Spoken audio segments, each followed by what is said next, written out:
Hello everyone. वैसे student जो खासकर एमयू जामे में इस बार एंट्रेंस एग्जाम दे रहे हैं, बिना टाइम वेस्ट किए डायरेक्ट पॉइंट की बात करते हैं, क्वेश्चन की बात करते हैं।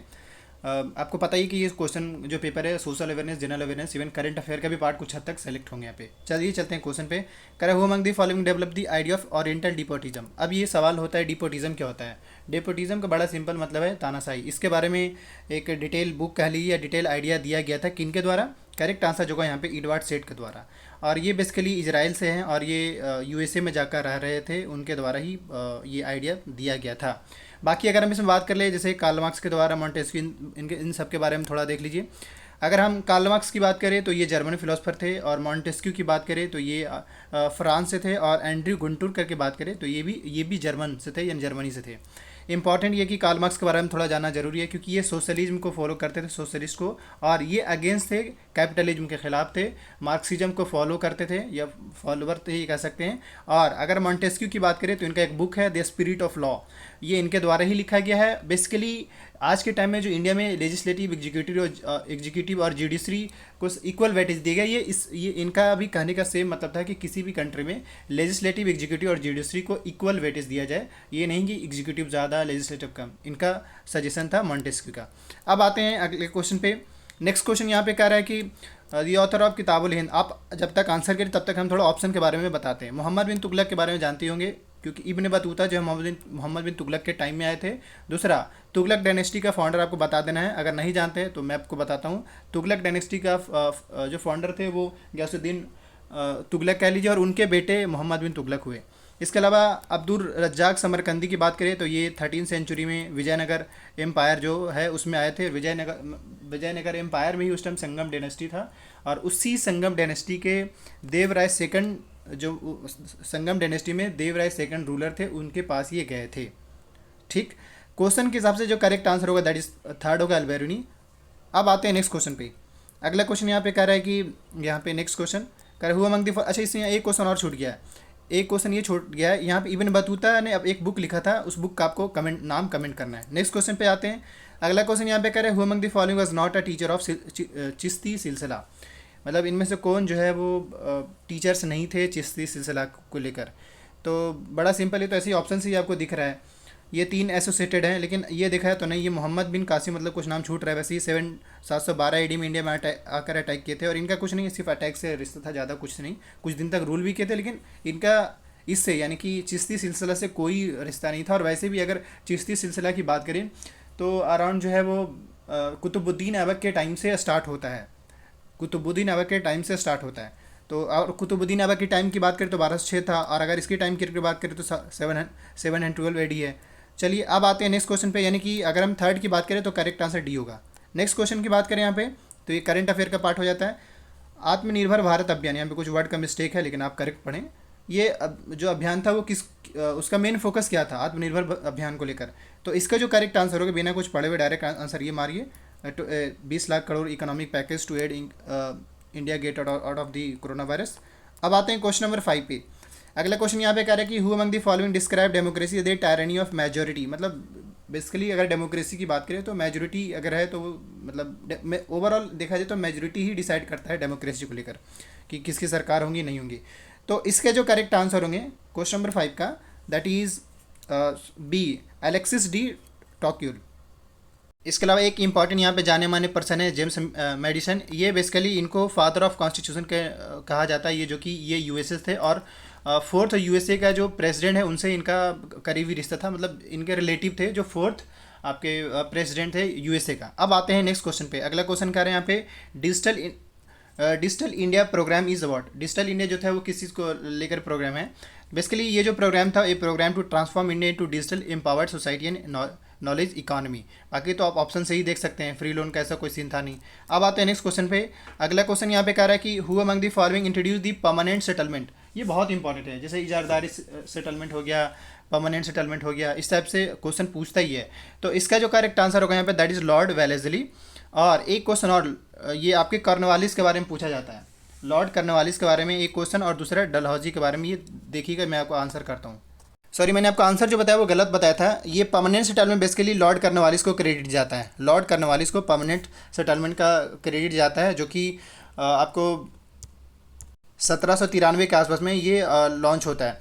नेक्स्ट है इसमें बाकी जो ऑप्शन है जैसे Lord Wellesley, Lord Dalhousie. Lord Dalhousie की बात करें तो आज के टाइम मॉडर्न एजुकेशन है, इनका क्रेडिट लॉर्ड डलहौजी को जाता है इंडिया में जो एजुकेशन सिस्टम है। वही अगर लॉर्ड वेलेस्ली की बात करें तो इन्होंने डॉक्ट्रिन ऑफ लैप्स लगाकर काफ़ी सारे एरिया को हड़प लिया था, हड़प नीति कह लीजिए, जिसमें आपका वो मराठा वाला एरिया हो गया, मैसूर वाला एरिया हो गया, इन सबको अपने में कर लिया था। अब आते हैं नेक्स्ट क्वेश्चन पे, अपने मतलब कब्जा कर लिया था। नेक्स्ट क्वेश्चन पे आते हैं, कह रहे the 2020 Nobel literature prize was awarded to. हालांकि ये नहीं पूछेगा, इस बार जो बच्चे दे रहे हैं उनका 21 का पूछेगा। तो 21 की अगर बात करें तो जो करेक्ट मतलब पहले 21 का क्लियर करते हैं। 21 का नोबेल प्राइज लिटरेचर में जो मिला है वो अब्दुल रज्जाक करके हैं, अब्दुल रज्जाक करके उनको मिला है। और 2020 में जो मिला था वो लुइस ग्लुक करके मिला था। अब आते हैं क्वेश्चन नंबर 9 पे। 9 यहाँ पे कह रहा है American women of Indian origin to fly to space recently about VSS unity is. Basically Indian मतलब अमेरिकन वुमेन है लेकिन उनका ओरिजिन इंडिया से रहा है और ये स्पेस में गई हैं। नाम बताना है आपको। तो इसका पहले थोड़ा सा कल्पना चावला के बारे में बताते हैं। आपको पता ही है कि फर्स्ट वेमेन जो है वो स्पेस में गई हैं इंडियन के हिसाब से देखा जाए तो। बाकी इसके जो करेक्ट आंसर होगा दैट इज़ सिरिसा बांदा, ये बांदला ये गई हैं USA की ओर से। अब आते हैं नेक्स्ट क्वेश्चन पे, कह रहा है Bolshevik revolution is associated with. इनमें से बोल्शेविक रेवोल्यूशन किससे, मतलब बड़ा सिंपल, आप कंट्री इसलिए मैं कहा था आप चार, एक बात यहाँ पे मैं क्लियर कर दूँ। वर्ल्ड हिस्ट्री के लिए आप रशियन रेवोल्यूशन हो गया, फ्रेंच रेवोल्यूशन हो गया, अमेरिकन रेवोल्यूशन हो गया, जर्मनी हो गया, ये चार जरूर देख लीजिएगा। उसके बारे में कौन कौन से पर्सन एसोसिएटेड हैं उससे एक क्वेश्चन पूछता है, ये एक या कभी अभी 3-4 क्वेश्चन आपको दिख जाएगा, तो वो जरूर देख लीजिएगा। इसके जो करेक्ट आंसर होंगे दैट इज रसिया होगा बी। और अब आते हैं यहाँ पे, मतलब इस तरीके से मैंने 10 क्वेश्चन करा, अगेन 10 क्वेश्चन दूसरे पार्ट से करते हैं। तो अब चलते हैं अगले क्वेश्चन पे। यहाँ पे इस वाले सेक्शन में ज्योग्राफी का क्वेश्चन है, करे Indian research station Himadri is located at.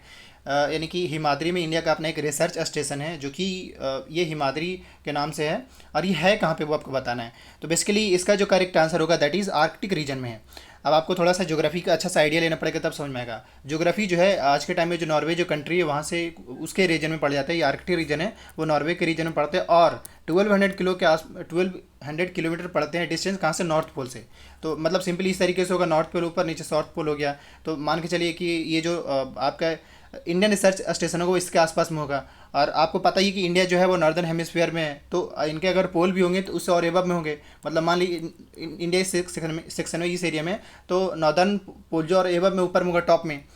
अब अगर इसमें बात करें ये दूसरा थोड़ा कुछ ऑप्शंस के बारे में खेल जाए, मतलब ये कि दार्जिलिंग आपको पता ही कि ये आपके बंगाल के बिल्कुल साउथ में पड़ते हैं। और अगर नेक्स्ट बात करें इसमें जैसे कि सियाचिन के बारे में बात किया गया है, तो सियाचिन आपको पता ही है कि कहाँ पे काराकोरम रेंज कह लीजिए उसमें है। और ये हिमालय वाला जो पार्ट है वहाँ पे बेसिकली सियाचिन जो है वो एक वर्ल्ड हाईएस्ट बैटल फील्ड है। और इंडिया और पाकिस्तान के बीच में LOC जो है इसी के बीच में है। मतलब LOC अगर पूछा जाए तो इंडिया पाकिस्तान के बीच में, और LOC वाला जो लोकेशन है वो सियाचिन का लोकेशन आ जाता है। अब आते हैं नेक्स्ट क्वेश्चन पे। अगला क्वेश्चन यहाँ पे करें most abundant gas in the earth atmosphere.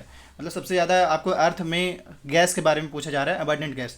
तो उसका जो करेक्ट आंसर होगा दैट इज नाइट्रोजन होगा। नेक्स्ट क्वेश्चन पर चलते हैं। अगला क्वेश्चन यहाँ पे करें which of the following is a transboundary river. Transboundary river होता क्या है?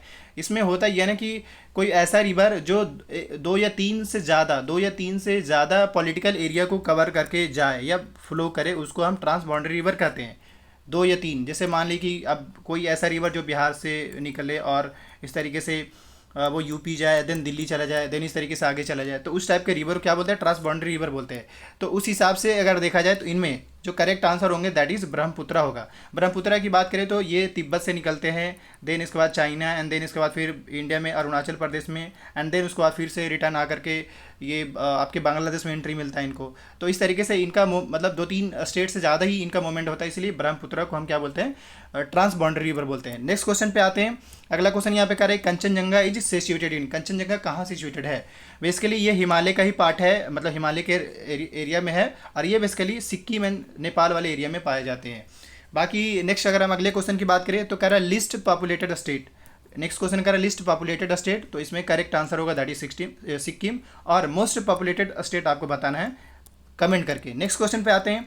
अगला क्वेश्चन कह रहा है which of the following is the longest dam in India. The longest dam आपको बताना है इंडिया में कौन सा है। तो इसका जो करेक्ट आंसर होगा, करेक्ट आंसर इसका जो आपका हीराकुंड डैम होगा। अब आते हैं नेक्स्ट क्वेश्चन पे। यहाँ पे और भी कुछ ऑप्शन है, इसको थोड़ा देख लीजिएगा, मैं ही कहना चाहूँगा। बाकी जो है ये जो रिवर जो फ्लो करते हैं, महानदी रिवर जो है ये बेसिकली आपके बे ऑफ बंगाल में जाकर फ्लो करते हैं। अब आते हैं नेक्स्ट क्वेश्चन पे। अगला क्वेश्चन यहाँ पे कह रहा है कि which mineral is the ore of aluminium, यानी कि एल्युमिनियम का ओर पूछा जा रहा है। तो इसके जो करेक्ट आंसर होगा यहाँ पे दैट इज आपके बी, ये बॉक्साइट होगा। जिप्सम की बात करें तो यहाँ से कैल्शियम से आता है। बाकी हेमेटाइट मैग्नेटाइट की बात करें तो ये दोनों से हम लोग आयरन एसेस करते हैं। अब आते हैं नेक्स्ट क्वेश्चन पे। अगला क्वेश्चन यहाँ पे कह रहा है कि Sundarban forest are the coastal forest of the. Sundarban आपको इसमें बेसिकली किस एरिया में पाया जाए तो आपको बताना है। तो उस हिसाब से अगर मतलब इन चारों को देखेंगे तो सबसे पहला जो मतलब पहले आप आंसर करिए, बाकी हम ऑप्शन बता दें। जैसे गल्फ ऑफ मन्नार जो है ये आपका इंडिया और श्रीलंका के बीच में है, तो इससे तो कोई रिश्ता ही नहीं है। सुंदरबन कहाँ है आपको ये पता ही कि आपके वेस्ट बंगाल में है। नेक्स्ट गोदावरी डेल्टा की बात करें तो ये गोदावरी जो डेल्टा है ये भी जो है आपका गोदावरी और कृष्णा रिवर के आसपास में जो एरिया उसको गोदावरी डेल्टा के नाम से देते हैं, और ये बेसिकली आपके महाराष्ट्र वाले रीजन में पड़ जाते हैं। बाकी अगर कावेरी की अगर बात करें तो ये तमिलनाडु में पड़ते हैं। और अब अगर देखिए इन तीनों के हिसाब से तो आपको पता चल रहा है कि ये तीनों जो है कहीं ना कहीं मतलब आपके जो वेस्ट बंगाल उससे दूर है। तो उस हिसाब से देखा जाए तो गंगा डेल्टा जो कि करेक्ट आंसर होगा। मतलब गंगा डेल्टा जो है ब्रह्मपुत्रा और वो बांग्लादेश वाला एरिया है, वो जो है आपका ब्रह्मपुत्रा जो रिवर गया है वो वाला एरिया, और बांग्लादेश वाला जो एरिया है इवन इंडिया का पार्ट जो है वो सभी जो है सुंदरवन डेल्टा में आते हैं। ये सुंदरवन उसी एरिया में आते हैं, यानी सुंदरवन जो फॉरेस्ट है उसी एरिया में आते हैं। अब आते हैं अगले क्वेश्चन पे। अगला क्वेश्चन यहाँ पे कह रहा है idea of Lokpal was taken from. ये बेसिकली आपका स्वीडन से लिया गया। बाकी फ्रांस से क्या लिया गया, अमेरिका से। देखिए फ्रांस से तो आपको पता ही है कि equality liberty and fraternity. Britain से आपका फंडामेंटल राइट और पार्लियामेंट्री सिस्टम भी लिया गया। इवन अमेरिका से फंडामेंटल राइट ब्रिटेन से नहीं लिया गया, फंडामेंटल राइट जो है आपका अमेरिका से लिया गया। बाकी ब्रिटेन से जो भी चीज़ें ली गई वो आपको देख लीजिएगा। नेक्स्ट क्वेश्चन पे आते हैं। अगला क्वेश्चन यहाँ पे कह रहा है कि sir Syed Ahmad Khan was. Sir Syed Ahmad Khan actual में ये रिफॉर्मर थे, ये कोई आर्टिस्ट भी नहीं थे, इवन टीचर थे, बट बेस्ट जो आंसर होंगे वो आपका रिफॉर्मर होंगे। इनका काफ़ी बड़ा इंपैक्ट रहा है। नेक्स्ट क्वेश्चन पे आते हैं। अगला क्वेश्चन यहाँ पे कह रहा है कि PIL स्टैंड फॉर। PIL का फुल फॉर्म होता है पब्लिक इंटरेस्ट लिटिगेशन। ये बेसिकली मतलब मान लिया जैसे होता है कि मान लिया आपके पास कुछ इलीगल चीज़ आपके ऊपर हो गया है, तो ऐसे केस में सुप्रीम कोर्ट या में हाई कोर्ट में PIL दायर कर सकते हैं। अब अगर नेक्स्ट बात करें यहाँ पे अगला क्वेश्चन, अच्छा नेक्स्ट क्वेश्चन यही है। यहाँ से एक और क्वेश्चन होता है, मतलब PIL को दूसरा नाम SAL भी बोलते हैं, SAL social action litigation, social action litigation. आज के लिए इतना ही। बाकी मुझे लगता है कि वीडियो काफ़ी हेल्पफुल होगा, और मैं ज़रूर कहूँगा क्वेश्चन पेपर अभी हर दिन एनालिसिस करिए, उसके ऑप्शंस को देखिए, उस हिसाब से चलिए। बाकी थोड़ा मैं आपको कहना चाहूँगा, जैसे आर्कटिक रीजन हो गया, अंटार्कटिक रीजन हो गया, नॉर्थ पोल हो गया, साउथ पोल हो गया, इक्वेटर हो गया, प्राइम मेरिडियन हो गया, इसके ये सारी चीज़ें जरूर देख लीजिएगा। एंड आने वाले जो भी अपडेट आता है उसको लेकर अपडेटेड रहने के लिए चैनल को सब्सक्राइब कर लीजिए। Thank you.